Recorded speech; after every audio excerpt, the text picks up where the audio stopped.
Hello and welcome to P MS classes. ನಾನು Ajit Kumar P M. ಈ ಒಂದು ವಿಡಿಯೋದ ಒಳಗಡೆ ನಾವು KPSC ಮುಖ್ಯ ಪರೀಕ್ಷೆಯ ಸಿಲೆಬಸ್ನ ಅರ್ಥ ಮಾಡ್ಕೊಳ್ತಾ ಅದರ ಜೊತೆಯಲ್ಲಿ ನಾವು ಇತ್ತೀಚೆಗೆ ಒಂದು ಕೋರ್ಸನ್ನು ಲಾಂಚ್ ಮಾಡಿದ್ವಿ KPSC ಮೇನ್ಸ್ ಎಕ್ಸಾಮಿನೇಷನ್ಸ್ಗಾಗಿ.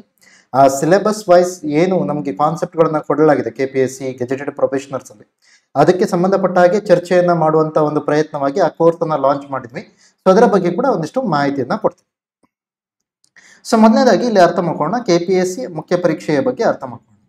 ಹಾಗೆ ನೀವು ಭಾಳಷ್ಟು ಜನ ಹೇಳ್ತಾ ಇರ್ಬೋದು ಸರ್ ಇನ್ನು ಸೊ ಅದು ಪ್ರಿಲಿಮ್ಸ್ ಪರೀಕ್ಷೆ ಒಂದ್ಸಲ ಮಾಡಿದ್ರು ಅದನ್ನ ಎಕ್ಸಾಮ್ ಮಾಡ್ತೀವಿ ಅಂತ ಹೇಳಿದ್ದಾರೆ. ಸೊ ಅದನ್ನ ಇನ್ನೂ ನಮಗೆ ಪ್ರಿಲಿಮ್ಸೇ ಕ್ಲಿಯರ್ ಆಗದೇನೆ ಮೇನ್ಸ್ಗೆ ಹೇಗೆ ಓದೋದು ಅಂತ ಹೇಳಿ ಹೇಳ್ತಿದ್ರು. ಇನ್ನು ಕೆಲವೊಬ್ರು ಹೇಳ್ತಿದ್ರೆ ಪ್ರಿಲಿಮ್ಸಲ್ಲಿ ನಾವು ಚೆನ್ನಾಗಿ ಸ್ಕೋರ್ ಮಾಡ್ತಾ ಇದ್ವಿ, ಪ್ರಿಲಿಮ್ಸಲ್ಲಿ ಚೆನ್ನಾಗಿ ಸ್ಕೋರ್ ಮಾಡ್ತಿದ್ದಂಥ ಚೆನ್ನಾಗಿ ಆಲ್ರೆಡಿ ಸ್ಕೋರ್ ಬರ್ತಾ ಇತ್ತು, ಎಕ್ಸಾಮ್ ಮಾಡಿ ನಮಗೆ ಪ್ರಾಬ್ಲಮ್ ತಂದಿಟ್ಟಿದ್ದಾರೆ ಅಂತ. ಸೊ ಈ ಥರ ಎಲ್ಲ ನೀವು ಹೇಳ್ತಾ ಇದ್ದಾಗ ನೀವೆಲ್ಲೋ ಒಂದು ಕಡೆ ಎಕ್ಸ್ಕ್ಯೂಸ್ ಅನ್ನ ಹುಡುಕ್ತಾ ಇದ್ದೀರಾ ಅಂತ ಅರ್ಥ ಅಷ್ಟೇ, ಅದಲ್ವಾ? ಸೊ ಈಗ ಎಕ್ಸ್ಕ್ಯೂಸ್ ಅಂತಂದಾಗೇನು, ಈಗ ನಿಮ್ಗೆ ಆಲ್ರೆಡಿ ಚೆನ್ನಾಗಿ ಮಾರ್ಕ್ಸ್ ಬರ್ತಿದೆ ಅಂತಂದ್ರೆ ನೆಕ್ಸ್ಟ್ ಪ್ರಿಲಿಮ್ಸ್ ಅಲ್ಲಿ ಕೂಡ ನಿಮ್ಗೆ ಚೆನ್ನಾಗೇ ಮಾರ್ಕ್ಸ್ ಬರುತ್ತೆ, ನೀವು ಮೇನ್ಸ್ಗೆ ಕ್ವಾಲಿಫೈ ಆಗೇ ಆಗ್ತೀರಾ. ಸೊ ಅದರ ಜೊತೆಯಲ್ಲಿ ಈಗ ಸದ್ಯದಲ್ಲಿ ನಿಮ್ಗೆ ಏನಾದ್ರು ಚೆನ್ನಾಗಿ ಮಾರ್ಕ್ಸ್ ಬಂದಿಲ್ಲ ಅಂದ್ರೆ ಮುಂದೆ ಚೆನ್ನಾಗಿ ಮಾರ್ಕ್ಸ್ ತೆಗೆಯೋದಕ್ಕೂ ಕೂಡ ನಿಮ್ಗೆ ಏನಿದೆ, ಸೊ ಒಂದು ಅವಕಾಶ ಇದೆ. ಸೊ ಆ ಕಾರಣಕ್ಕಾಗಿ ಸೊ ನೀವು ಅದನ್ನ ಅರ್ಥ ಮಾಡ್ಕೊಂಡು, ಸೊ ಈಗ ಈ ಒಂದು ಸಂದರ್ಭದಲ್ಲಿ ಅಂದ್ರೆ ನಮ್ಗೆ ಈಗ ಎಕ್ಸಾಮ್ ಯಾವಾಗ ಆಗತ್ತೆ ಅನ್ನೋದು ಕೂಡ ಡೇಟ್ ಇಲ್ಲ. ಅಂತ ಸಂದರ್ಭದಲ್ಲಿ ನಮ್ಗೆ ಏನಿರುತ್ತೆ, ಅನಿಶ್ಚಿತತೆ ಇರುತ್ತೆ. ಆ ಕಾರಣಕ್ಕಾಗಿ ನಾವೇನ್ ಮಾಡ್ತೀವಿ, ನೀಟಾಗಿ ಓದೋದಕ್ಕೆ ಹೋಗಲ್ಲ, ಸುಮ್ಮನೆ ಟೈಮ್ ಪಾಸ್ ಮಾಡ್ತಾ ಇರ್ತೀವಿ. ಸೊ ಅಂತ ಸಂದರ್ಭದಲ್ಲಿ ಅಟ್ಲೀಸ್ಟ್ ನೀವೇನ್ ಮಾಡ್ಬೇಕು, ಮೇನ್ಸ್ ಅಲ್ಲಿ ಯಾವ್ಯಾವ ಟಾಪಿಕ್ಸ್ ಇದೆ ಅದನ್ನಾದ್ರೂ ಕವರ್ ಮಾಡುವಂತ ಪ್ರಯತ್ನ ಮಾಡ್ಬೇಕು. ಯಾಕಂದ್ರೆ ಎಕ್ಸಾಮ್ ಆಗಿರೋ ಕಾರಣಕ್ಕಾಗಿ ನಂತರದಲ್ಲಿ ಮೇನ್ಸ್ಗೆ ಗ್ಯಾಪ್ ಜಾಸ್ತಿ ಕೊಡೋದಕ್ಕಾಗಲ್ಲ. ಓಕೆ, ಸೊ ಆ ಕಾರಣಕ್ಕಾಗಿ ಆದ್ರೂ ನೀವೇನ್ ಮಾಡ್ಬೇಕು, ಈಗ್ಲೇನೆ ಮೇನ್ಸ್ಗೆ ಒಂದಿಷ್ಟು ಸಬ್ಜೆಕ್ಟ್ ಅನ್ನ ಕವರ್ ಮಾಡ್ಕೋಬೇಕು. ಅದರಲ್ಲಿಯೂ ಮೆಜಾರಿಟಿ ಯಾವ ತರ ಕವರ್ ಮಾಡ್ಬೇಕು ಅಂತ ಹೇಳ್ತೀನಿ, ಪ್ರಿಲಿಮ್ಸ್ ಮತ್ತೆ ಮೇನ್ಸ್ ಎರಡಕ್ಕೂ ಸಂಬಂಧಪಟ್ಟ ಹಾಗೆ ಯಾವ ಸಬ್ಜೆಕ್ಟ್ಗಳು ಬಹಳ ಇಂಪಾರ್ಟೆಂಟ್ ಆಗತ್ತೋ ಅಂತ ಸಬ್ಜೆಕ್ಟ್ಸ್ ಅನ್ನ ಅದನ್ನು ಕವರ್ ಮಾಡುವಂತ ಒಂದು ಪ್ರಯತ್ನ ಮಾಡ್ಬೇಕು. ಸೊ ಅದು ಈ ಒಂದು ಪರ್ಟಿಕ್ಯುಲರ್ ಆದಂತ ಜರ್ನಿಯಲ್ಲಿ ನಿಮ್ಗೆ ಬಹಳ ಇಂಪಾರ್ಟೆಂಟ್. ಸೊ ಆ ಕಾರಣಕ್ಕಾಗಿ ಈ ಒಂದು ಪರ್ಟಿಕ್ಯುಲರ್ ಆದಂತ ಕೋರ್ಸ್ ಅಥವಾ ಈ ಒಂದು ಪರ್ಟಿಕ್ಯುಲರ್ ಆದಂತ ಸೊ ವಿಡಿಯೋನ ಮಾಡ್ತೇವೆ.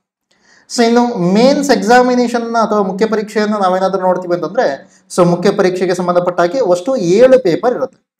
ಅದರಲ್ಲಿ 2 ಪೇಪರ್ ಏನು, ಅದು ಕ್ವಾಲಿಫೈಯಿಂಗ್ ಪೇಪರ್. ಕ್ವಾಲಿಫೈಯಿಂಗ್ ಪೇಪರ್ ಯಾವುದು, ಒಂದು ಕಂಪಲ್ಸರಿ ಕನ್ನಡ, ಇನ್ನೊಂದು ಕಂಪಲ್ಸರಿ ಇಂಗ್ಲಿಷ್. ಸೊ ಬಹಳ ಜನಕ್ಕೆ ಇಲ್ಲಿಯೂ ಕೂಡ ಒಂದು ಕನ್ಫ್ಯೂಷನ್ ಇದೆ. ಅದೇನು ಅಂತ ಕೇಳಿದಾಗ, ಕಂಪಲ್ಸರಿ ಕನ್ನಡ ನಾನು CTI ಎಕ್ಸಾಮ್ ಬರ್ದಿದ್ದೆ, ಆ ಟೈಮಲ್ಲಿ ಕಂಪಲ್ಸರಿ ಕನ್ನಡ ಪಾಸ್ ಆಗಿದೆ, ಇಲ್ಲಿ ಬರೆಯೋದು ಅವಶ್ಯಕತೆ ಇಲ್ವಾ ಅಂತ ಎಲ್ಲ ಕೇಳ್ಬಿಡ್ತೀರ ನೀವು.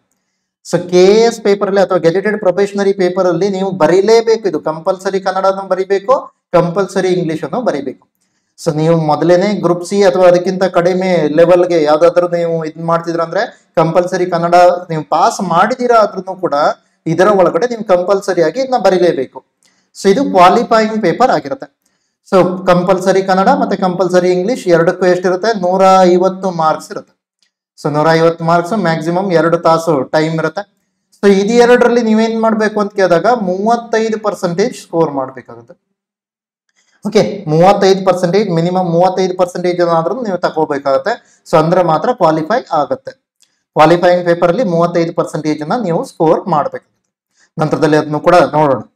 ಓಕೆ, ಸೊ ಇನ್ನು ಮತ್ಯಾವ್ದಿದೆ ಅಂತ ಕೇಳಿದಾಗ ಅಗೇನ್ ಕ್ವಾಲಿಫೈಯಿಂಗ್ ಪೇಪರ್ಸ್ಗಳು ಕೂಡ ಕಂಪಲ್ಸರಿ ಪೇಪರ್ಗಳೇ. ಈ ಒಂದು ಕಂಪಲ್ಸರಿ ಪೇಪರ್ ಅಂತೇಳಿ ಸಪರೇಟ್ ಆಗಿ ಹೇಳಿದ್ರು ಕೂಡ ಕ್ವಾಲಿಫೈಯಿಂಗ್ ಪೇಪರ್ಗಳು ಕೂಡ ಕಂಪಲ್ಸರಿ, ಎಲ್ಲರೂ ಬರೀಲೇಬೇಕಾಗಿರೋದೆ. ಓಕೆ, ಸೊ ನೆಕ್ಸ್ಟ್ ಪೇಪರ್ 1 ಅಂತ ಕರಿತೀವಿ, ಅಥವಾ ಪೇಪರ್ 1 ನಾವೇನ್ ಕರಿತೀವಿ, ಪ್ರಬಂಧ ಎಸ್ಸೆ ಅಂತ ಕರಿತೀವಿ. ಸೊ ಎಸ್ಸೆ ಎಲ್ಲಾ ಇಲ್ಲಿ ಮುಂದೆ ನಾವೇನ್ ಕಂಪಲ್ಸರಿ ಪೇಪರ್ಗಳನ್ನು ನೋಡ್ತಿದ್ವಿ ಎಲ್ಲ 250 ಮಾರ್ಕ್ಸ್ಗಳು ಇರುತ್ತೆ. ಆ 250 ಮಾರ್ಕ್ಸ್ಗಳಿಗೆ 3 ಗಂಟೆಗಳ ಕಾಲಾವಧಿಯನ್ನ ಕೊಡ್ಲಾಗಿರುತ್ತೆ. ಸೊ ಈ 250 ಮಾರ್ಕ್ಸ್ ಅಲ್ಲಿ ನಾರ್ಮಲ್ ಆಗಿ ನಿಮ್ಗೆ ಏನಿರುತ್ತೆ, ಪೇಪರ್ 1 ನಲ್ಲಿ 2 ಎಸ್ಸೆ ಅನ್ನ ಬರೀಬೇಕಾಗಿರುತ್ತೆ. ಸೊ ಒಂದು ಇಂಟರ್ನ್ಯಾಷನಲ್ ಅಂಡ್ ನ್ಯಾಷನಲ್ ಇಂಪಾರ್ಟೆನ್ಸ್ ಗೆ ಸಂಬಂಧಪಟ್ಟಿರುತ್ತೆ, ಅಂತಾರಾಷ್ಟ್ರೀಯ ಮತ್ತು ರಾಷ್ಟ್ರೀಯ ಮಟ್ಟದ ಸೊ ಸುದ್ದಿಗೆ ಸಂಬಂಧಪಟ್ಟ ಹಾಗೆ ನಿಮ್ಗೆ ಒಂದು ಎಸ್ಸೆ ಅನ್ನ ಬರೆಯೋದಕ್ಕೆ ಹೇಳಿದ್ರೆ, ಇನ್ನೊಂದು ಏನಾಗುತ್ತೆ, ಕರ್ನಾಟಕ ಸ್ಪೆಸಿಫಿಕ್, ಕರ್ನಾಟಕಕ್ಕೆ ಸಂಬಂಧಪಟ್ಟ ಹಾಗೆ ಕರ್ನಾಟಕ ರಾಜ್ಯಕ್ಕೆ ಸಂಬಂಧಪಟ್ಟಂತ ಸೊ ಒಂದು ಟಾಪಿಕ್ ಅನ್ನು ಕೂಡ ಕೊಡ್ತಾರೆ. 2 ಪ್ರಬಂಧಗಳನ್ನ ಬರೀಬೇಕು. ಹಾಗೆ ನೆನಪಿರ್ಲಿ, ಇದನ್ನ ಹೇಳಿದಾಗ ಮೊದಲಾದ್ರೆ ಏನಿರ್ತಿತ್ತು, ಪಾರ್ಟ್ A ಮತ್ತೆ ಪಾರ್ಟ್ B ಅಂತ ಹೇಳ್ಕೊಂಡು 2 ಪಾರ್ಟ್ ಅನ್ನ ಮಾಡ್ತಾ ಇದ್ರು. ಪ್ರತಿ ಇದರಲ್ಲಿ 4 ಪ್ರಬಂಧಗಳ ಹೆಸರುಗಳನ್ನ ಅಥವಾ ವಿಷಯಗಳನ್ನ ಮಂಡಿಸ್ತಾ ಇದ್ರು. ಅದರಲ್ಲಿ ಯಾವ್ದಾದ್ರು ಒಂದನ್ನ ನೀವು ಸಿಲೆಕ್ಟ್ ಮಾಡ್ಕೊಂಡು ಅದನ್ನ ನೀವು ಬರೀಬೇಕಿತ್ತು. ಆದ್ರೆ ಅನ್ಫಾರ್ಚುನೇಟ್ಲಿ 2020ರ ಪೇಪರ್ ಅಂದ್ರೆ 21ರಲ್ಲಿ ನಮ್ಗೆ ಎಕ್ಸಾಮ್ ನಡೆದಿರಲಿಲ್ಲ, 17-18ರ ನೋಟಿಫಿಕೇಶನ್, 21ರಲ್ಲಿ ಏನು ಮೇನ್ಸ್ ಎಕ್ಸಾಮ್ ನಡೆದಿದೆ ಅದರಲ್ಲಿ ಏನ್ ಮಾಡ್ಬಿಟ್ಟಿದ್ದಾರೆ ಅಂತ ಕೇಳಿದಾಗ ಈ 4 ಆಪ್ಷನ್ಗಳನ್ನ ಕೊಟ್ಟೇ ಇಲ್ಲ. ಸೊ ಅದರ ಬದಲಾಗಿ ಪಾರ್ಟ್ 1 ನಲ್ಲಿ ಪಾರ್ಟ್ ಎ ನಲ್ಲಿ ಒಂದು ಸೊ ಏನ್ ಮಾಡಿದ್ದಾರೆ ಎಸ್ಸೆ ಅನ್ನ ಕೊಟ್ಟಿದ್ದಾರೆ, ಅದನ್ನ ಬರೀಲೇಬೇಕು. ಯಾವ್ದನ್ನ ಕೇಳಿದ್ರು ಲಾಸ್ಟ್ ಅಂತ ಕೇಳಿದಾಗ ನ್ಯಾಷನಲ್ ಎಜುಕೇಶನಲ್ ಪಾಲಿಸಿ ಬಗ್ಗೆ ಕೇಳಿದ್ರು. ಇನ್ನು ಪಾರ್ಟ್ ಬಿ ನಲ್ಲಿ ಒಂದನ್ನ ಕೇಳಿದ್ರೆ ಅದರಲ್ಲಿ ಯಾವ್ದು ಕೇಳಿದ್ರು ಲ್ಯಾಂಡ್ ರಿಆರ್ಗನೈಸೇಷನ್ ಆಕ್ಟ್ ನ ಬಗ್ಗೆ ಕೇಳಿದ್ರು. ಸೊ ಇದು ಎರಡನ್ನ ನೀವೇನ್ ಮಾಡ್ಬೇಕಿತ್ತು, ಕಂಪಲ್ಸರಿ ಆಗಿ ಆನ್ಸರ್ ಮಾಡ್ಲೇಬೇಕಿತ್ತು. ನಾರ್ಮಲ್ ಆಗಿ ಇವನ್ UPSC ಫಾಲೋ ಮಾಡೋದು ಹೇಗೆ, 4 ಎಸ್ಸೆ ಟಾಪಿಕ್ ಅನ್ನ ಕೊಡುತ್ತೆ, ಒಂದನ್ನ ಬರಿಬೇಕು. KPSC ಪ್ರೀವಿಯಸ್ ಪೇಪರ್ ಅಲ್ಲಿ ಏನ್ ಮಾಡಿದೆ, ಒಂದನ್ನ ಕೊಟ್ಟಿದೆ ಅದನ್ನೇ ಬರಿಬೇಕು ನೀವು.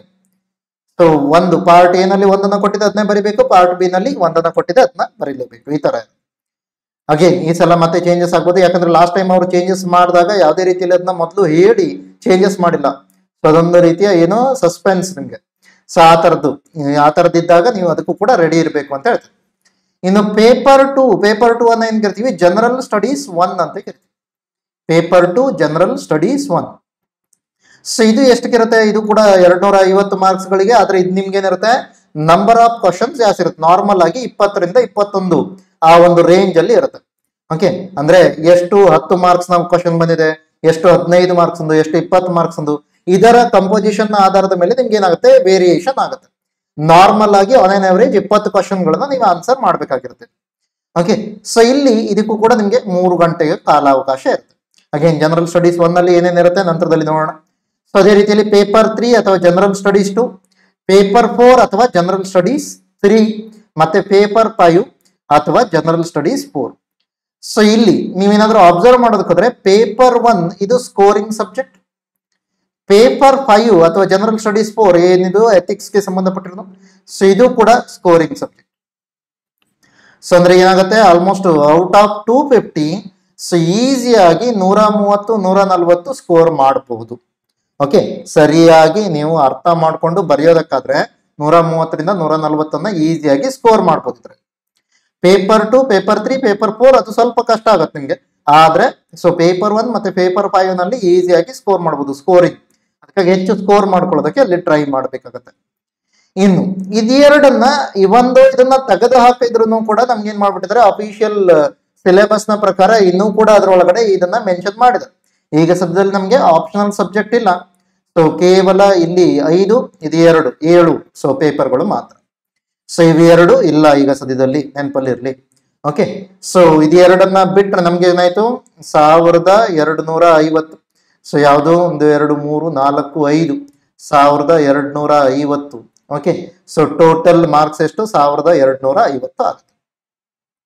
ಸೊ ಕ್ಲಿಯರ್ ಆಗಿದೆ. ಇದು ಕಂಪಲ್ಸರಿ ಪೇಪರ್ಗಳ ಒಳಗಡೆ. ಕ್ವಾಲಿಫೈಯಿಂಗ್ ಪೇಪರ್ ಜಸ್ಟ್ ಕ್ವಾಲಿಫಿಕೇಶನ್ ಅಷ್ಟೇ ನೋಡ್ತಾರೆ, ಮತ್ತೆ ಅದನ್ನ ಸೊ ಮೆರಿಟ್ ಅಲ್ಲಿ ನಿಮ್ಗೆ ಕನ್ಸಿಡರ್ ಮಾಡಲ್ಲ. ಮೆರಿಟ್ ಲಿಸ್ಟ್ ಅಲ್ಲಿ ಕನ್ಸಿಡರ್ ಮಾಡ್ಬೇಕಾದ್ರೆ ಅದನ್ನ ಯಾವುದೇ ರೀತಿಯಲ್ಲಿ ಕನ್ಸಿಡರ್ ಮಾಡಲ್ಲ. ಸೊ ಕನ್ಸಿಡರ್ ಮಾಡೋದು ಯಾವುದು, ಈ 5 ಪೇಪರ್ಗಳನ್ನ. ಸೊ ನೆಕ್ಸ್ಟ್ ಲೆವೆಲ್ ಅಲ್ಲಿ ನಿಮ್ಗೆ ಏನ್ ಬರುತ್ತೆ, ಇದು ಒಂದ್ಸಲ ಕಂಪ್ಲೀಟ್ ಆಯ್ತು ಅಂತಂದ್ರೆ ನೆಕ್ಸ್ಟ್ ನಿಮಗೆ ಬರೋದು ಅದು ನಮ್ಗೆ ಇಂಟರ್ವ್ಯೂ. ಈಗ ಅದನ್ನ 25 ಮಾರ್ಕ್ಸ್ಗೆ ರೆಡ್ಯೂಸ್ ಮಾಡಿದರೆ. ಸೊ ಆ ಕಾರಣಕ್ಕಾಗಿ ಅಷ್ಟು ದೊಡ್ಡದಾದಂತ ಪ್ರಾಬ್ಲಮ್ ಆಗಲ್ಲ. ಸೊ ಇಲ್ಲಿ ನೋಡಿ, ಅವರೇ ಮೆನ್ಷನ್ ಮಾಡಿರೋ ತರ ಕನ್ನಡ ಮತ್ತು ಇಂಗ್ಲಿಷ್ಗೆ ಕ್ವಾಲಿಫೈಯಿಂಗ್ ನೇಚರ್ ಇದೆ. ಅಂದ್ರೆ ಮೀನಿಂಗ್ ಎಷ್ಟು, 35%, ಮಿನಿಮಮ್ 35% ಅನ್ನ ಸ್ಕೋರ್ ಮಾಡಬೇಕು ಅಂತ ಹೇಳ್ತಾರೆ. 150ರಲ್ಲಿ 35% ಸ್ಕೋರ್ ಮಾಡಬೇಕು, 35%. ಓಕೆ, ಸೊ ಅದನ್ನು ಕೂಡ ನೆನಪಲ್ಲಿ. ಸೊ ಇನ್ನು ಇವೆಲ್ಲ ಎಕ್ಸಾಮ್ಗಳು 7 ಪೇಪರ್ಗಳನ್ನ ಏನ್ ಹೇಳ್ತಿದ್ವಿ, ಇದೆಲ್ಲ ಏನು conventional descriptive type in nature and all papers are compulsory. ಎಲ್ಲಾ ಪೇಪರ್ಗಳನ್ನ ಬರೀಲೇಬೇಕು ಅಂತ ಹೇಳ್ತೀವಿ. Question paper shall be set in both Kannada and English, ಎರಡರಲ್ಲಿಯೂ ಕೂಡ ಕ್ವಶನ್ ಪೇಪರ್ ಇರುತ್ತೆ. ಸೊ ನೀವು ಯಾವುದೇ ಮಾಧ್ಯಮವನ್ನ ಯಾವ ಮಾಧ್ಯಮದಲ್ಲಿ ನೀವು ಉತ್ತರವನ್ನ ಬರೀಬೇಕು ಅಂತ ಹೇಳಿ ಅನ್ಕೋತೀರಾ, ಅದನ್ನ ನೀವು ಮೊದಲೇ ಮೆನ್ಷನ್ ಮಾಡಿದ್ರೆ ನೀವೇನ್ ಮಾಡ್ಬೋದು, ಸೊ ಅದೇ ಮಾಧ್ಯಮದಲ್ಲಿ ಆನ್ಸರ್ ನ ಬರಿತಾ ಹೋಗ್ಬೋದು, ಕನ್ನಡದಲ್ಲಿ ಅಥವಾ ಇಂಗ್ಲಿಷ್ ಅಲ್ಲಿ. ಸೊ ಎರಡರಲ್ಲಿ ಯಾವ್ದಾದ್ರು ಒಂದರಲ್ಲಿ ಬರಿ.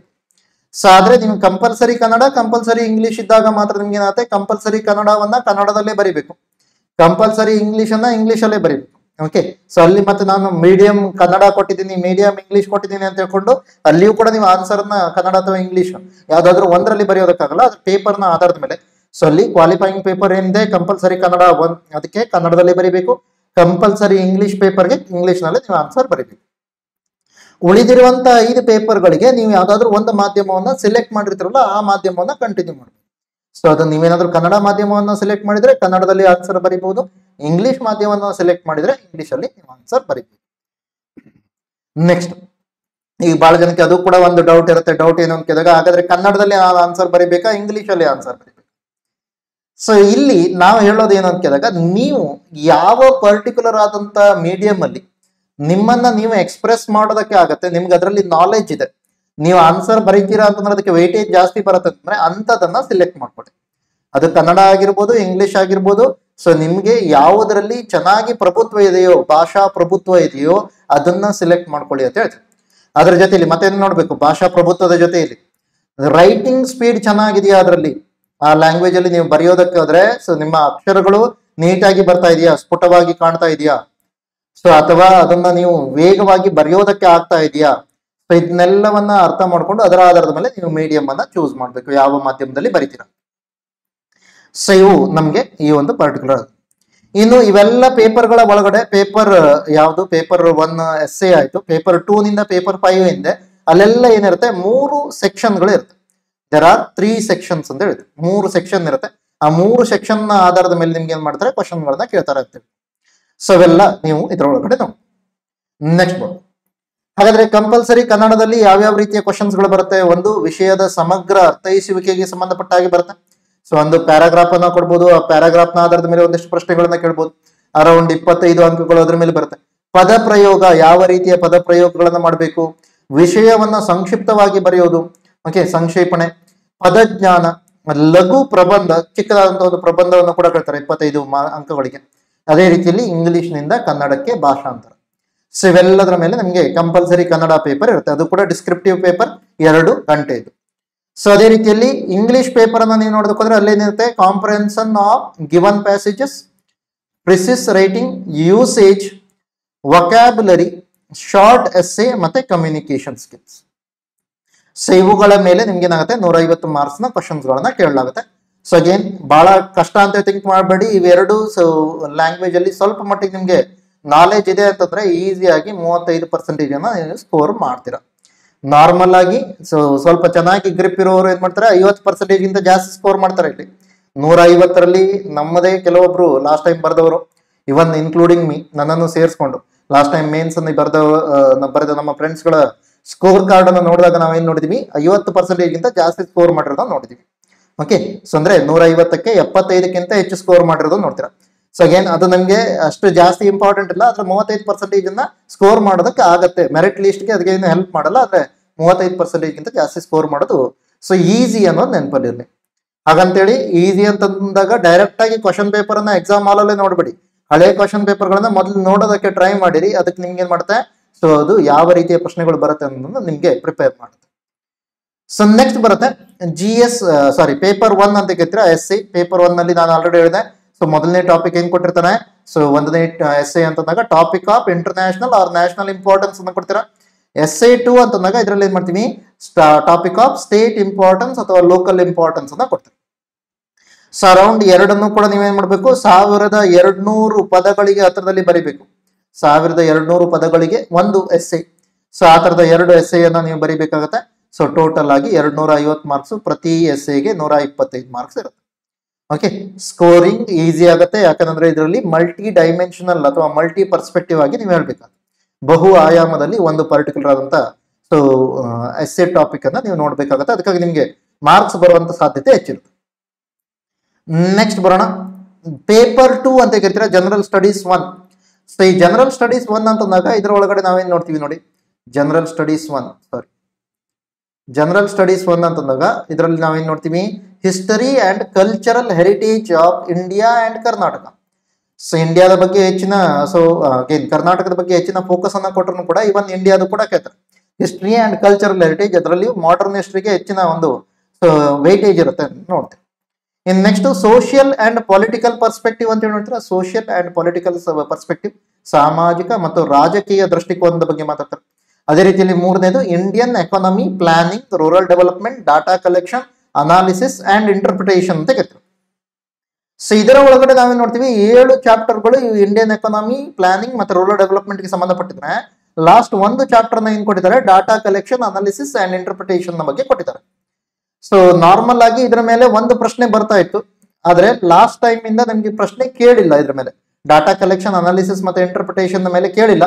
ಆದ್ರೂ ಕೂಡ ನೀವೇನ್ ಮಾಡ್ಬೇಕಾದ್ರೆ ಸ್ವಲ್ಪ ಮಟ್ಟಿಗೆ ಆಪ್ಟಿಟ್ಯೂಡ್ ಅನ್ನ ನೋಡ್ಬೇಕಾದ್ರೆ ಅಲ್ಲಿ ಎವರೇಜ್ ಅನ್ನ ಕಂಡುಹಿಡಿಯೋದು, ಮೀನ್ ವ್ಯಾಲ್ಯೂ ಅನ್ನ ಕಂಡುಹಿಡಿಯೋದು, ಈ ತರದೆಲ್ಲ ನೋಡ್ಕೊಂಡಿರ್ಬೇಕಾದ್ರೆ. ಯಾಕಂತಂದಾಗ ಸೊ ಕ್ವಶನ್ ಬಂದ್ರೆ ಇದನ್ನ ಸಾಲ್ವ್ ಮಾಡೋದು ಈಸಿ. ಡಾಟಾ ಕಲೆಕ್ಷನ್ ಮೇಲೆ ಕ್ವಶನ್ ಬಂತು ಅಂತಂದ್ರೆ ಅದನ್ನ ಸಾಲ್ವ್ ಮಾಡೋದು ಈಸಿ, ಮತ್ತೆ ಪಕ್ಕಾ ಮಾರ್ಕ್ಸ್ ಇರುತ್ತೆ. ಆ ಕಾರಣಕ್ಕಾಗಿ ನಿಮ್ಗೆ ಏನಾಗುತ್ತೆ, ಸೊ ಆ ತರದ ಮ್ಯಾಥ್ಸ್ ಅನ್ನ ಸಾಲ್ವ್ ಮಾಡೋದು ಈಸಿ ಆಗುತ್ತೆ. ನಾರ್ಮಲ್ ಆಗಿ ಸೊ ಒಂದು ಕ್ವಶನ್ ಇರುತ್ತೆ. ಹಿಂದಿನ ವರ್ಷದ ಅಂದ್ರೆ 2021 ಹಿಂದಿನ ವರ್ಷ ಅಂತ ಹೇಳೋದಕ್ಕಾಗಲ್ಲ, ಹಿಂದಿನ KS ಪೇಪರ್ ಅನ್ನ ನೀವು ನೋಡೋದಾದ್ರೆ 2021 ಪೇಪರ್ ಅಲ್ಲಿ ಇದ್ರ ಮೇಲೆ ಕ್ವಶನ್ ಕೇಳಿಲ್ಲ. ಓಕೆ, ಸೊ ಈ ಸೆಕ್ಷನ್ ಪ್ರತಿ ಸೆಕ್ಷನ್ ಇಲ್ಲಿ ಏನಿರುತ್ತೆ 80 ರಿಂದ 85 ಮಾರ್ಕ್ಸ್ ಅನ್ನ ಹೊಂದಿರುತ್ತೆ. ಸೊ ಅದನ್ನ ನೀವು ನೋಡ್ಬೋದು. ನೆಕ್ಸ್ಟ್ ಜನರಲ್ ಸ್ಟಡೀಸ್ 2 ಅಂತಂದಾಗ ಇದರಲ್ಲಿ ಏನಿದೆ, ಸೊ ಒಂದು ನ್ಯಾಚುರಲ್ ರಿಸೋರ್ಸಸ್ ಅಥವಾ ಜಿಯೋಗ್ರಫಿಗೆ ಸಂಬಂಧಪಟ್ಟಾಗಿ ನೋಡ್ತೀರಾ. ಅದರ ಜೊತೆಯಲ್ಲಿ over view of Indian constitution, ಭಾರತೀಯ ಸಂವಿಧಾನದ ಕುರಿತಾದಂತಹ ಒಂದು ಮಜಲುಗಳನ್ನ ಅಥವಾ ಪೊಲಿಟಿಕಲ್ ಪರ್ಸ್ಪೆಕ್ಟಿವ್ ಅನ್ನು ನೋಡ್ತೀರಾ. ಅದಲ್ಲದೆ ಪಬ್ಯಾಡ್ ಮತ್ತೆ ಮ್ಯಾನೇಜ್ಮೆಂಟ್ ಅನ್ನು ನೋಡ್ತೀರಾ. ಪಬ್ಯಾಡ್, ಮ್ಯಾನೇಜ್ಮೆಂಟ್ ಮತ್ತೆ ಇಂಟರ್ನ್ಯಾಷನಲ್ ರಿಲೇಷನ್ಸ್, ಸೊ ಇದೆಲ್ಲ 3 ಸೆಕ್ಷನ್ ಗಳನ್ನ ನಾವು GS2 ನಲ್ಲಿ ನೋಡ್ತೀವಿ. ಇನ್ನು GS3 ನ ಒಳಗಡೆ ನೋಡೋದಕ್ಕೆ ಹೋದ್ರೆ role and impact of science and technology in the development of India, information technology in public domain ಅಂತ ಹೇಳಿ ನೋಡ್ತೀರಾ. ಅದಲ್ಲದೆ ಇದು ಸೆಕ್ಷನ್ 1 ಆದ್ರೆ ಸೆಕ್ಷನ್ 2 ಏನು, advancement and modern trends in natural science, life science, agriculture science, health and hygiene. ಇನ್ನು third one ಇದನ್ನ ಏನ್ ತಗೋತೀರಾ, challenges and issues of development on environment and ecology. ಈ 3 ಸೆಕ್ಷನ್ ಗಳನ್ನ ನೋಡ್ತೀವಿ. ಓಕೆ, ಸೊ ಒಂದು ಸೈನ್ಸ್ ಅಂಡ್ ಟೆಕ್ನಾಲಜಿಗೆ ಸಂಬಂಧಪಟ್ಟಿದ್ರೆ, ಇನ್ನೊಂದು ಏನಿದೆ, ಸೊ ಇದು ಸ್ವಲ್ಪ ಅಡ್ವಾನ್ಸ್ಡ್. ಈಗ ಫಾರ್ ಎಕ್ಸಾಂಪಲ್ ನಮ್ದು ಏನಿದೆ, ಅಗ್ರಿಕಲ್ಚರ್ ನಲ್ಲಿ ಏನು ಅಡ್ವಾನ್ಸ್ಮೆಂಟ್ ಆಗ್ತಾ ಇದೆ, ನ್ಯಾಚುರಲ್ ಸೈನ್ಸ್ ಅಲ್ಲಿ ಏನು ಅಡ್ವಾನ್ಸ್ಮೆಂಟ್ ಆಗ್ತದೆ, ಸೊ ಈ ತರದ ಟೆಕ್ನಾಲಜಿಕಲ್ ಪಾರ್ಟ್ಗೆ ಇದು ಲಿಂಕ್ ಮಾಡಿದ್ರೆ. ಸೊ ಇನ್ನು ಲಾಸ್ಟ್ ಒನ್ ಏನು, ಎನ್ವಿರಾನ್ಮೆಂಟ್ ಮತ್ತೆ ಎಕಾಲಜಿಗೆ ಸಂಬಂಧಪಟ್ಟ ಹಾಗೆ. ಸೊ ಆ 3 ಸೆಕ್ಷನ್ ಅನ್ನ ಪೇಪರ್ 4ರಲ್ಲಿ ನೋಡಿದ್ರೆ, ಸೊ ಇನ್ನು ಪೇಪರ್ 5 ಜನರಲ್ ಸ್ಟಡೀಸ್ 4 ಅಲ್ಲಿ ನೀವೇನ್ ನೋಡ್ತೀರಾ, ಎಥಿಕ್ಸ್, ಇಂಟಿಗ್ರಿಟಿ ಮತ್ತೆ ಆಪ್ಟಿಟ್ಯೂಡ್ ಅಂತ ನೋಡ್ತೀರಾ. ಎಥಿಕ್ಸ್, ಇಂಟಿಗ್ರಿಟಿ ಅಂಡ್ ಆಪ್ಟಿಟ್ಯೂಡ್ ಅಂತ ಹೇಳ್ಕೊಂಡು 3 ಸೆಕ್ಷನ್ ಮಾಡ್ತಾರೆ. ಸೊ ಇವನ್ ಇದ್ರಲ್ಲಿ ನಿಮ್ಗೆ ಏನಾಗುತ್ತೆ, last time around 1 or 2 case studies ಅನ್ನ ಕೇಳಿದ್ರೆ. ಸೊ ನಾರ್ಮಲ್ ಆಗಿ UPSC ಅಲ್ಲಿ ಏನಾಗುತ್ತೆ, UPSC ಅಲ್ಲಿ ಅರೌಂಡ್ 100 ಮಾರ್ಕ್ಸ್ಗೆ ನಿಮ್ಗೆ ಕೇಸ್ ಸ್ಟಡೀಸ್ ಅನ್ನ ಕೇಳ್ತಾರೆ. ಸೊ ಜನರಲ್ ಸ್ಟಡೀಸ್ 4 ಅಲ್ಲಿ ಕೇಸ್ ಸ್ಟಡೀಸ್ ನೇ ಜಾಸ್ತಿ ಕೇಳ್ತಾರೆ. ಸೊ ಆತರ ಕೇಸ್ ಸ್ಟಡೀಸ್ ಬಂದಾಗ ನಿಮ್ಗೆ ಸ್ಕೋರ್ ಮಾಡೋದು ಈಸಿ ಆಗುತ್ತೆ. ಇವನ್ ನಾರ್ಮಲ್ ಆಗಿ ಕೂಡ ನೀವು ಸ್ಕೋರ್ ಮಾಡೋದು ಈಸಿನೇ, ಕೇಸ್ ಸ್ಟಡೀಸ್ ಬಂದ್ರೆ ಮತ್ತು ಜಾಸ್ತಿಯಾಗಿ ಸ್ಕೋರ್ ಮಾಡಬಹುದು ಅಂತ. ಸೊ ಇವಿಷ್ಟು 5 ಪೇಪರ್ಗಳು, ಕಂಪಲ್ಸರಿ ಪೇಪರ್ 5 ಮತ್ತೆ 2 ಸೊ ನಮ್ಗೆ ಕ್ವಾಲಿಫೈಯಿಂಗ್ ಪೇಪರ್. ಸೊ ಅವುಗಳ ಬಗ್ಗೆ ಮಾಹಿತಿ ನಿಮ್ಗೆ ಇರಲಿ. ಓಕೆ, ಸೊ ಅವುಗಳ ಬಗ್ಗೆ ಕ್ಲಿಯರ್ ಆಗಿ ಮಾಹಿತಿ ಇರಲಿ. ಸೊ ನೆಕ್ಸ್ಟ್ ಅಗೇನ್ ಎಸ್ಐ ನ ಬಗ್ಗೆ ಆಲ್ರೆಡಿ ನಾವು ನೋಡಿದ್ವಿ. ಎಸ್ಐ ಮತ್ತೊಂದ್ಸಲ ಬೇಕಾದ್ರೆ ನೀವು ಈ ತರ ನೋಡ್ಬೋದು ಅಂತ. ಸೊ ಇವನ್ ಪ್ರತಿಯೊಂದು ಚಾಪ್ಟರ್ನ ಅಥವಾ ಪ್ರತಿಯೊಂದು ಪರ್ಟಿಕ್ಯುಲರ್ ಅಂತ ಸಬ್ಜೆಕ್ಟ್ ಅನ್ನು ಕೂಡ ಅದರ ಒಳಗಡೆ ಯಾವ್ಯಾವ ಟಾಪಿಕ್ ಗಳನ್ನ ನೀವು ಕವರ್ ಮಾಡಬೇಕು ಅನ್ನೋದನ್ನ ಹೇಳಿದ್ದಾರೆ. ಸೊ ಇದು ನಮ್ಗೆ ಬಹಳ ಇಂಪಾರ್ಟೆಂಟ್. ಯಾಕೆ KPSC ಯಲ್ಲಿ ಸಿಲೆಬಸ್ ನಿಮ್ಗೆ ಒಂದ್ ರೀತಿ ಏನಾಗುತ್ತೆ, ಧರ್ಮ ಗ್ರಂಥವಾಗಿ ಕೆಲಸ ಮಾಡುತ್ತೆ ಅಂತ ಕೇಳಿದಾಗ ಇದರ ಸಿಲೆಬಸ್ ಏನಿದೆಯಲ್ಲ ಬಹಳ ಡಿಸ್ಕ್ರಿಪ್ಟಿವ್ ಆಗಿದೆ. ಸೊ ಇದನ್ನೇ ನೀವೇನಾದ್ರೂ UPSC ಸಿಲೆಬಸ್ ಅನ್ನು ನೋಡಿದ್ರೆ, UPSC ಸಿಲೆಬಸ್ ಅಲ್ಲಿ ನಿಮ್ಗೆ ಡೆಫಿನೆಟ್ ಆಗಿ ಇಂತಿಷ್ಟನ್ನೇ ಓದಬೇಕು ಅಂತ ಹೇಳಿ ಏನೂ ಇಲ್ಲ. ಸೊ ಅದೇನಿದೆ, ಬ್ರಾಡ್ ಐಡಿಯಾವನ್ನ ಕೊಟ್ರೆ, KPSC ಏನ್ ಮಾಡುತ್ತೆ ಡಿಸ್ಕ್ರಿಪ್ಟಿವ್ ಆಗಿ ಕೊಟ್ಟಿದೆ. ಅದಕ್ಕಾಗಿ ನಿಮ್ಗೆ ಸೊ ಈ ಪರ್ಟಿಕ್ಯುಲರ್ ಅಂತ ಸಿಲೆಬಸ್ ಅಲ್ಲಿ ಏನೇನು ಪಾಯಿಂಟ್ಸ್ ಕವರ್ ಆಗಿದೆಯೋ ಇದರ ಮೇಲೆ ಪಾಯಿಂಟ್ ಜನರೇಟ್ ಮಾಡ್ಬೇಕಾಗುತ್ತೆ. ಇದರ ಮೇಲೆನೆ ಪ್ರಶ್ನೆಗಳನ್ನ ನೀವು ಉತ್ತರ ಮಾಡ್ತಾ ಹೋಗ್ಬೇಕಾಗುತ್ತೆ. ಸೊ ಆವಾಗ ನಿಮ್ಗೆ ಏನಾಗುತ್ತೆ, ಮೇನ್ಸ್ಗೆ ಈಸಿಯಾಗಿ ಇದೆಲ್ಲ ಕೆಲಸ ಮಾಡೋದಕ್ಕೆ ಸ್ಟಾರ್ಟ್ ಆಗುತ್ತೆ. ಸೊ ಇವೆಲ್ಲವುಗಳನ್ನ ನೀವು ಯೂಸ್ ಮಾಡ್ಕೋಬಹುದು. ಓಕೆ, ಸೊ ಇವಿಷ್ಟು ನಮ್ಗೆ ಈ ಒಂದು ಪರ್ಟಿಕ್ಯುಲರ್ ಆದಂತ ಕೋರ್ಸ್ ನ ಬಗ್ಗೆ, ಕೋರ್ಸ್ ಅಲ್ಲಿ ಏನೇನ ಕವರ್ ಮಾಡ್ತೀವಿ ಅಂತಂದಾಗ ಇವೆಲ್ಲ ಟಾಪಿಕ್ ಗಳನ್ನ ಏನ್ ನೋಡಿದ್ವಲ್ಲ ಇವೆಲ್ಲವುಗಳನ್ನ ಕವರ್ ಮಾಡ್ತೀವಿ. ಕಂಪಲ್ಸರಿ ಕನ್ನಡ ಮತ್ತೆ ಕಂಪಲ್ಸರಿ ಇಂಗ್ಲಿಷ್ಗೆ ಸಂಬಂಧಪಟ್ಟ ಹಾಗೆ ನಾವು ಕ್ಲಾಸ್ ಅನ್ನ ಕವರ್ ಮಾಡಲ್ಲ. ಆದ್ರೆ ನಿಮ್ಗೆ ಏನ್ ಮಾಡ್ತೀವಿ, ಕೆಲವೊಂದು ಕ್ವಶನ್ ಪೇಪರ್ ಗಳನ್ನ ತೋರಿಸ್ತೀವಿ. ಆ ಕ್ವಶನ್ ಪೇಪರ್ ಗಳನ್ನ ನೀವು ನೋಡಿದ್ರೆ ನಿಮ್ಗೆ ಈಸಿಯಾಗಿ 35% ಸ್ಕೋರ್ ಮಾಡೋದಕ್ಕೆ, ಕ್ವಾಲಿಫೈ ಮಾಡ್ಕೊಳ್ಳೋದಕ್ಕೆ ಆಗತ್ತೆ ಅಂತೇಳಿ ನಮ್ಮ ಭರವಸೆ. ಯಾಕಂದ್ರೆ 2 ಸಬ್ಜೆಕ್ಟ್ ಅನ್ನ ಅಥವಾ 2 ಲ್ಯಾಂಗ್ವೇಜ್ ಅನ್ನ ನೀವು ಓದಿದೀರಾ ಅನ್ನೋ ಕಾರಣಕ್ಕೆ. ಸೊ ಅಕಸ್ಮಾತ್ ಆಗಿ ನಿಮ್ಗೆ ಏನಾದ್ರು ಡೌಟ್ಸ್ ಇದ್ರೆ ಅದನ್ನು ಕೂಡ ನೀವು ಕೇಳಬಹುದು ಅದಕ್ಕೆ ಸಂಬಂಧಪಟ್ಟ ಹಾಗೆ. ಉಳಿದಂತೆ ಪ್ರತಿಯೊಂದು ಈ ಪೇಪರ್ 1 ಇಂದ ಪೇಪರ್ 5 ಏನಿದೆ, ಅಗೇನ್ ಪೇಪರ್ 1 ಅಲ್ಲಿ ಎಸ್ಐ ಅಂತಂದಾಗ ನಾವು ಕೆಲವೊಂದು ಬೇಸಿಕ್ ಟಾಪಿಕ್ ಗಳನ್ನ ಟಚ್ ಮಾಡ್ತೀವಿ. ಅದರ ಜೊತೆಯಲ್ಲಿ ಏನ್ ಮಾಡ್ತೀವಿ, ಹೇಗೆ ಅದ್ರ ಮೇಲೆ ಒಂದು ಕ್ವಶನ್ ಗಳನ್ನ ನಾವು ಅಥವಾ ಕ್ವಶನ್ ಗಳು ಏನಾದ್ರು ಕೇಳಿದಾರೆ ಅಂತಂದ್ರೆ ಅದಕ್ಕೆ ಹೇಗೆ ಎಸ್ಐ ಬರೀಬಹುದು ಅನ್ನೋದ್ರ ಬಗ್ಗೆ ಚರ್ಚೆ ಮಾಡ್ತೀವಿ. ಸೊ ಯಾಕಂದ್ರೆ ಅದು ಬ್ರಾಡ್ ಆದಂತ ಕ್ಯಾಟಗರಿ ಆಗಿರೋದ್ರಿಂದಾಗಿ ಯಾವ ತರ ಬೇಕಾದ್ರೂ ಎಸ್ಐ ಬರಬಹುದಾಗಿರೋದ್ರಿಂದಾಗಿ ನಮ್ಗೆ ಏನ್ ಬೇಕು, ಅಲ್ಲಿ ಸ್ಟ್ರಕ್ಚರ್ ಇಂಪಾರ್ಟೆಂಟ್. ಹೇಗೆ ನಾವು ಬರಿತೀವಿ, ನಮಗೆ ಗೊತ್ತಿರುವಂತ ವಿಷಯಗಳನ್ನ ಹೇಗೆ ಒಂದು ಎಸ್ಐ ನ ರೂಪದಲ್ಲಿ ಬರಿತೀವಿ ಅಂತ ಹೇಳ್ಕೊಂಡು ಅದನ್ನ ನಾವು ಡಿಸ್ಕಸ್ ಮಾಡ್ತೀವಿ. ಸೊ ಉಳಿದಂತೆ ಪೇಪರ್ 2 ನಿಂದ ಪೇಪರ್ 5 ಏನಿದೆಯಲ್ಲ ಅದರ ಒಳಗಡೆ ಏನೇನ್ ಡೆಫಿನೆಟ್ ಆದಂತಹ ಒಂದು ಸಿಲೆಬಸ್ ಇದೆ ಅದರ ಪ್ರಕಾರನೇ ನಾವು ಏನ್ ಮಾಡ್ತೀವಿ, ಚರ್ಚೆಯನ್ನ ಮಾಡ್ತೀವಿ. ಅದರಲ್ಲೆಲ್ಲ ಪಾಯಿಂಟ್ಗಳನ್ನು ಜನರೇಟ್ ಮಾಡ್ಕೊಳ್ಳೋದಕ್ಕೆ ಟ್ರೈ ಮಾಡ್ತೀವಿ. ಅಗೇನ್ ಸೊ ಈ ಒಂದು ಕೋರ್ಸ್ ಅನ್ನ ನಾವು ಸ್ಟಾರ್ಟ್ ಮಾಡಿದಾಗ, ಈ ಕೋರ್ಸ್ ನ ನಾವು ಡಿಸ್ಕಸ್ ಮಾಡ್ತಾ ಹೋದಾಗ ನೀವೇನ್ ಮಾಡ್ಬೇಕು, ಅದರ ಜೊತೆಯಲ್ಲಿ ಒಂದಿಷ್ಟು ನೋಟ್ಸ್ ಅನ್ನು ಕೂಡ ನೀವೇ ಬರ್ಕೊಳ್ಳೋದಕ್ಕೆ ಟ್ರೈ ಮಾಡ್ಬೇಕು. ಯಾಕಂದ್ರೆ ನೀವು ಬರ್ಕೊಂಡಿರುವಂತ ನೋಟ್ಸ್ ಇದ್ರೆ ನಿಮ್ಗೆ ನಂತರ ರಿವಿಷನ್ ಮಾಡೋದಕ್ಕೆ ಈಸಿ ಆಗುತ್ತೆ. ಬಹಳ ಜನ ಏನ್ ಮಾಡ್ತೀರಾ, ಬರೀ PDF ಡೌನ್ಲೋಡ್ ಮಾಡ್ಕೊಳ್ಳೋದಕ್ಕೆ ಟ್ರೈ ಮಾಡ್ತೀರಾ. PDF ಡೌನ್ಲೋಡ್ ಮಾಡ್ಕೊಳ್ಳೋದ್ರಿಂದಾಗಿ ಬಹಳ ಸಿಂಪಲ್, ಆ ಡೌನ್ಲೋಡ್ ಆಗಿರೋ PDF ನಿಮ್ ಮೊಬೈಲ್ ಅಲ್ಲೋ ಲ್ಯಾಪ್ಟಾಪ್ ಅಲ್ಲೋ ಇರುತ್ತೆ. ಅದ್ರ ನಿಮ್ ತಲೆಗೆ ಬರಲ್ಲ. ಅದು ನಿಮ್ ತಲೆಗೆ ಬರ್ಬೇಕು ಅನ್ನೋದನ್ನ ನೀವು ಬರೀಬೇಕು. ನೀವು ಬರ್ದಾಗ ನಿಮ್ಗೆ ಏನ್ ಗೊತ್ತಾಗುತ್ತೆ, ಓಕೆ ಸೊ ಇದಕ್ಕೆ ಮತ್ತು ಏನಾದ್ರೂ ನಾನು ಪಾಯಿಂಟ್ಸ್ ಅನ್ನ ಆಡ್ ಮಾಡ್ಬೇಕು, ಅದನ್ನು ಕೂಡ ನೀವು ಯೋಚನೆ ಮಾಡ್ತೀರಾ. ಸೊ ಆ ಕಾರಣಕ್ಕಾಗಿ ನಾನು ಜಾಸ್ತಿಯಾಗಿ ನಿಮ್ಗೆ ಏನ್ ಹೇಳ್ತೀನಿ, ನೀವೇ ಬರೆಯೋದಕ್ಕೆ ಸೊ ಒತ್ತಾಯವನ್ನ ಮಾಡ್ತೀನಿ. ಓಕೆ, ಕ್ಲಾಸ್ನ PDF ಗಳು ಅಥವಾ ಕ್ಲಾಸ್ನ ಪ್ರೆಸೆಂಟೇಶನ್ ಫೈಲ್ ಏನಿರುತ್ತೆ ಅದು ನಿಮ್ಗೆ PDF ನ ರೂಪದಲ್ಲಿ ಕೂಡ ಸಿಗುತ್ತೆ. ಆದ್ರೆ ನಾನು ನಿಮ್ಗೆ ರೆಕಮೆಂಡ್ ಮಾಡೋದೇನ, ಸೊ ನೀವೇ ಬರೀಬೇಕು ಅಂತ. ಸೊ ಯಾಕೆಂದ್ರೆ ಇದು ಮೇನ್ಸ್ ಅಲ್ಲಿ ನಿಮ್ಗೆ ಏನ್ ಮಾಡ್ಬೇಕಾಗತ್ತೆ, ಹೆಚ್ಚೆಚ್ಚು ಪಾಯಿಂಟ್ ಗಳನ್ನ ಜನರೇಟ್ ಮಾಡುವಂತ ಸೊ ಒಂದು ಕೆಪಾಸಿಟಿಯನ್ನ ಬಳಸ್ಕೋಬೇಕಾಗುತ್ತೆ. ಸರ್ ಕೆಪಾಸಿಟಿಯನ್ನ ಬಳಸ್ಕೋಬೇಕಾಗುತ್ತೆ. ಯಾಕೆ ಆ ಕೆಪಾಸಿಟಿ ಬೇಕು? ಸೊ ಈಗ ನಾನು ಈ ತರ ಸೊ ಒಂದು ಇದನ್ನ ಹೇಳ್ತೀನಿ. ಸೊ ಬಹಳ ಕಹಿಯಾದಂತ ಸತ್ಯ ಏನು ಅಂತಂದ್ರೆ, ನಾವು ಏನೇ ರೀತಿಯಲ್ಲಿ ಮೇನ್ಸ್ಗೆ ಟಾಪಿಕ್ ಗಳನ್ನ ಕವರ್ ಮಾಡಿದ್ರು ಕೂಡ 1 or 2 ಕ್ವಶನ್ಸ್ ಪ್ರತಿ ಪೇಪರ್ ನಲ್ಲಿ. ಓಕೆ, ಸೊ 1 or 2 ಕ್ವಶನ್ ಇದೇನಾಗಿರ್ಬೋದು, ನೀವು ಪ್ರಿಪರೇಷನ್ ಮಾಡದೇ ಇರುವಂತ ಟಾಪಿಕ್ ಇಂದ ಕೂಡ ಬರಬಹುದು. ಬರೋದೇ ಇಲ್ಲ ಅಂತ ಹೇಳೋದಕ್ಕಲ್ಲ, ಬರಬಹುದು ಅಂತ ಹೇಳಿ. ಸೊ ಆವಾಗ ನೀವು ಅಲ್ಲಿ ಪಾಯಿಂಟ್ ಜನರೇಟ್ ಮಾಡ್ಬೇಕು. ಆ ಪಾಯಿಂಟ್ ಜನರೇಟ್ ಮಾಡುವಂತ, ಅನಾಲಿಸಿಸ್ ಮಾಡುವಂತ, ವಿಶ್ಲೇಷಣೆ ಮಾಡುವಂತ ಕೆಪಾಸಿಟಿ ನಿಮ್ಗಿದ್ರೆ ಮಾತ್ರ ನೀವು ಆನ್ಸರ್ ಮಾಡೋದಕ್ಕಾಗತ್ತೆ. ಇಲ್ದೇ ಇದ್ರೆ ಏನಾಗ್ಬಿಡ್ತೀರಾ, ಇದನ್ನ ನಾನು ಕೇಳೇ ಇಲ್ಲ, ಈ ಹೆಸರೇ ಕೇಳಿಲ್ಲ ಅಂತ ಹೇಳ್ಕೊಂಡು ಏನ್ ಮಾಡ್ತೀರಾ, ಪೂರ್ತಿ ಕೈ ಕಾಲು ಎಲ್ಲ ನಡ್ಗೋದಕ್ಕೆ ಸ್ಟಾರ್ಟ್ ಆಗ್ತದೆ. ಅಲ್ಲಿಗೆ ಏನಾಯ್ತು, ಉಳಿದಿರೋ ಕ್ವಶನ್ಗಳಿಗೂ ಕೂಡ ನೀವು ಸರಿಯಾಗಿ ಆನ್ಸರ್ ಮಾಡಲ್ಲ. ಸೊ ಆ ತರ ಪ್ರಾಬ್ಲಮ್ ಆಗ್ಬಾರ್ದು ಅಂತಂದ್ರೆ ನೀವೇನ್ ಮಾಡ್ಬೇಕಾಗತ್ತೆ, ಅದಕ್ಕೆ ಜನರಲ್ ಆಗಿ ಏನು ಪಾಯಿಂಟ್ಸ್ ಗಳನ್ನ ಜನರೇಟ್ ಮಾಡ್ಬೋದು, ಅದರ ಬಗ್ಗೆ ಒಂದು ಐಡಿಯಾ ಇರ್ಬೇಕಾಗುತ್ತೆ. ಸೊ ಅದಕ್ಕಾಗಿ ನೆನಪಲ್ಲಿ ನೀವು ಈ ಒಂದು ಸೀರೀಸ್ ಸ್ಟಾರ್ಟ್ ಆಗ್ತಾ ಹೋದಾಗೆ ಪ್ರತಿ ಸೆಕ್ಷನ್ ಗಳನ್ನ ನಾವು ಡಿಸ್ಕಸ್ ಮಾಡ್ತಾ ಹೋದಾಗೆ ಅದರ ಮೇಲೆ ನೋಟ್ಸ್ ಗಳನ್ನ ನೀವು ಖುದ್ದಾಗಿ ಬರ್ಕೋತಾ ಹೋಗ್ತೀರಾ. ಅದರಲ್ಲಿ ಏನಾದ್ರೂ ಎಕ್ಸ್ಟ್ರಾ ವ್ಯಾಲ್ಯೂ ಅಡಿಷನ್ ಮಾಡ್ಬೇಕು ಅನ್ಸಿದ್ರೆ ಅದನ್ನು ಕೂಡ ನೀವು ಮಾಡ್ತಾ ಹೋಗ್ತೀರಾ. ಓಕೆ, ಸೊ ಇವಿಷ್ಟು. ಇನ್ನು ಈ ಒಂದು ಪರ್ಟಿಕ್ಯುಲರ್ ಆದಂತ ಕೋರ್ಸ್ಗೆ ಇನ್ನು 2 ದಿನಗಳ ಕಾಲಾವಕಾಶದ ಅವಧಿಯಲ್ಲಿ ನಾನೇನ್ ಮಾಡ್ತಾ ಇದ್ದೀನಿ, ನಾರ್ಮಲ್ ಆಗಿ ಟೋಟಲ್ ಆಗಿ ಇದಕ್ಕೆ 5,000 ರೂಪಾಯಿ ಸೊ ಟೋಟಲ್ ಆದಂತ ಒಂದು ಪ್ರೈಸ್. ಸೊ ಈಗ ಗಣೇಶ ಚತುರ್ಥಿ ಮತ್ತೆ ಟೀಚರ್ಸ್ ಡೇ ನ ಸ್ಪೆಷಲ್ಗಾಗಿ ಇದನ್ನ ಏನ್ ಮಾಡಿದೀವಿ, 80% ಡಿಸ್ಕೌಂಟ್ ಇಟ್ಟಿದೀವಿ. ಸೊ 1,000 ರೂಪಾಯಿಗೆ ಇದಿಷ್ಟನ್ನು ಕೂಡ ನೀವು ಪರ್ಚೇಸ್ ಮಾಡ್ಬೋದು. ಸೊ ನಮ್ಮ ಈ ಒಂದು ಇನಿಷಿಯೇಟಿವ್ ನ ಉದ್ದೇಶ ಏನು ಅಂತ ಕೇಳಿದಾಗ, ಬಹಳ ಕಡೆಗಳಲ್ಲಿ ನಮ್ಗೆ ಏನಾಗುತ್ತೆ, ಮೇನ್ಸ್ಗೆ ಕ್ಲಾಸಸ್ ಅನ್ನ ಮಾಡ್ತೀವಿ ಅಂತ ಹೇಳ್ಕೊಂಡು ಮೇನ್ಸ್ಗೆ ಕ್ಲಾಸಸ್ ಅನ್ನ ಮಾಡ್ದೇನೆ, ಓಕೆ ಬಹಳಷ್ಟು ಕೋಚಿಂಗ್ ಇನ್ಸ್ಟಿಟ್ಯೂಟ್ ಗಳಲ್ಲಿ ನಾವು ನೋಡ್ತೀವಿ, ಮೇನ್ಸ್ಗೆ ಕ್ಲಾಸಸ್ ಗಳನ್ನ ಮಾಡ್ದೇನೆ ಸುಮ್ಮನೆ ಸೊ ಏನ್ ಮಾಡ್ತಾರೆ, ಪ್ರಿಲಿಮ್ಸ್ ಲೆವೆಲ್ಗೆ ಏನು ಸಿಂಗಲ್ ಲೈನರ್ ಅನ್ನ ಡಿಸ್ಕಸ್ ಮಾಡಿದೀವೋ ಅದರ ಆಧಾರದ ಮೇಲೆ ಕ್ಲಾಸ್ ಮುಗಿದೋಗಿದೆ ಮೇನ್ಸ್ ಅಂತ ಹೇಳ್ಬಿಡ್ತಾರೆ. ಕೆಲವೊಂದು ಕೋಚಿಂಗ್ ಇನ್ಸ್ಟಿಟ್ಯೂಟ್ಗಳು ಇದಕ್ಕೆ ನಿಮ್ಗೆ ಏನಿದೆ ಅಪವಾದ ಅನ್ನೋ ತರ ಚೆನ್ನಾಗಿ ಮಾಡ್ಕೊಡ್ತಾರೆ. ಆದ್ರೆ ಕೆಲವೊಂದು ಕೋಚಿಂಗ್ ಇನ್ಸ್ಟಿಟ್ಯೂಟ್ಗಳು ಈ ತರ ಮಾಡುತ್ತೆ. ಅದರ ಜೊತೆಯಲ್ಲಿ ಏನ್ ಮಾಡಿರ್ತಾರೆ, ಬಹಳ ದೊಡ್ಡದಾದಂತ ಅಮೌಂಟ್ ಅನ್ನು ಕೂಡ ತಗೊಂಡಿರ್ತಾರೆ. ಸೊ ಆ ಕಾರಣಕ್ಕಾಗಿ ಬಡವರ ಮಕ್ಕಳು ಈ ತರದ ಒಂದು ಪೊಸಿಷನ್ಗೆ ಬರಬೇಕು ಅಂತಂದ್ರೆ, ಸೊ ಆವಾಗ ನೀವೇನ್ ಮಾಡ್ಬೇಕಾಗತ್ತೆ, ಬಡವರ ಮಕ್ಕಳಿಗೆ ಕಡಿಮೆ ರೇಟಲ್ಲಿ ಇದನ್ನು ಕೊಡಬೇಕಾಗತ್ತೆ. ನೆಕ್ಸ್ಟ್ ನಿಮ್ಮ ಕೆಲಸ ಅದು, ನೀವು ಈ ಪರ್ಟಿಕ್ಯುಲರ್ ಆದಂತ ಒಂದು ಕೋರ್ಸ್ ಅನ್ನ ಪರ್ಚೇಸ್ ಮಾಡ್ಬಿಟ್ರೆ ನೀವು ಏನ್ ಮಾಡೋದಕ್ಕಾಗಲ್ಲ, ನೀವು KS ಆಫೀಸರ್ ಆಗೋದಕ್ಕಾಗಲ್ಲ. ಆದ್ರೆ ಇದನ್ನ ನೀವು ಕರೆಕ್ಟ್ ಆಗಿ ಯುಟಿಲೈಸ್ ಮಾಡ್ಕೋಬೇಕು. ಹೇಗೆ ನೀವು ಅದನ್ನ ಯುಟಿಲೈಸ್ ಮಾಡ್ಕೋತೀರಾ ಅದರ ಆಧಾರದ ಮೇಲೆ ನೀವೇನಾಗ್ತೀರಾ, KS ಆಫೀಸರ್ ಆಗೋದಕ್ಕೆ ಸಾಧ್ಯ. ನಮ್ಮ ಕಡೆಯಿಂದ ಒಂದು ಜನರಸ್ ಆದಂತ ಒಂದು ಆಫರ್ ಏನು, ಸೊ ಈಗ ಸದ್ಯದಲ್ಲಿ ಒಂದು 2-3 ದಿನಗಳ ಕಾಲಾವಕಾಶದಲ್ಲಿ ಸೊ ಇದೇನಿರುತ್ತೆ 1,000 ರೂಪಾಯಿ ಇರುತ್ತೆ. ನಂತರದಲ್ಲಿ ಇದನ್ನ ಮತ್ತೆ ವಾಪಸ್ 5,000 ರೂಪಾಯಿಗೆ ಇಡ್ತೀವಿ. ಓಕೆ, ಧನ್ಯವಾದಗಳು ಜಾಯ್ನ್ ಆಗಿದ್ದಕ್ಕೆ. ಮತ್ತೆ ಸಿಗೋಣ ನೆಕ್ಸ್ಟ್ ವಿಡಿಯೋದಲ್ಲಿ. ಅಲ್ಲಿ ತನಕ ಎಲ್ಲರೂ ಕೂಡ ಆರಾಮಾಗಿರಿ. Take care, bye and C.